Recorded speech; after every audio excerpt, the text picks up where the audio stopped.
Mr. President, I would like to thank the delegation of Mexico for convening the open debate on the topic of peace and security through preventive diplomacy. I also thank the UN Secretary General, the President of the General Assembly, the President of ECOSOC, and the President of International Court of Justice for their presentations on the role of the UN principal organs in promoting peace and security. The coordinating role of the principal bodies within their respective mandates is of utmost importance also for transparency, inclusivity, and conflict sensitivity of the activities of UN specialized agencies, programs and funds in the humanitarian response and peace building, in particular in light of the attempts to manipulate and instrumentalize their work to advance one-sided conflict narratives or legitimize the consequences created by the use of force. In his report on our common agenda, the Secretary General stresses that our collective peace and security is increasingly under threat as a result of emerging risks and dangerous trends for which traditional forms of prevention, management, and resolution are still suited. Strengthening the cooperation between the United Nations and the regional organizations is key for identifying early warning signs and ensuring timely response to such challenges stemming from military buildups in violation of legally binding commitments in field of arms control, military posturing, recruitment and involvement of foreign terrorist fighters, racial profiling and hate crimes on ethnic and religious grounds.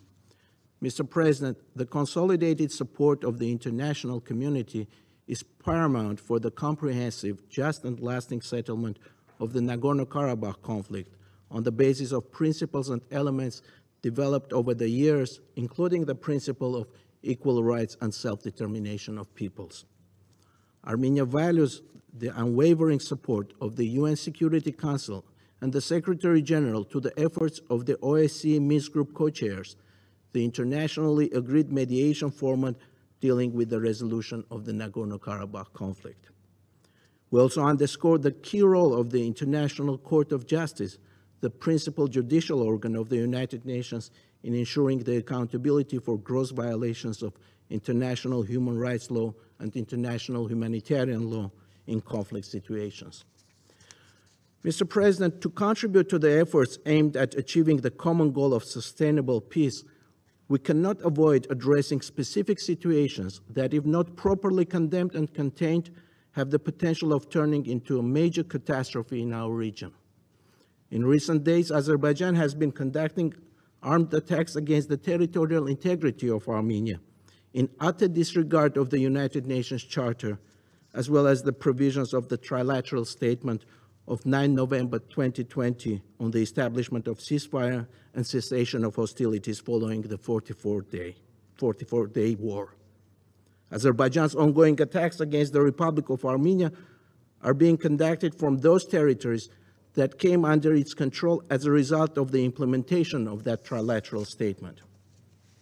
Such aggressive actions of Azerbaijan are detrimental to the efforts of the international community to de-escalate the situation and are severely undermining the prospects of peace in our region. Mr. President, a strong and unequivocal reaction to Azerbaijan's illegal actions is critical for preventing further major escalations of the security situation in the region and beyond. The international actors need to undertake urgent and effective steps aimed at prevention of the further escalation and demanding unconditional and complete withdrawal of Azerbaijani armed forces from the territory of the Republic of Armenia. I thank you.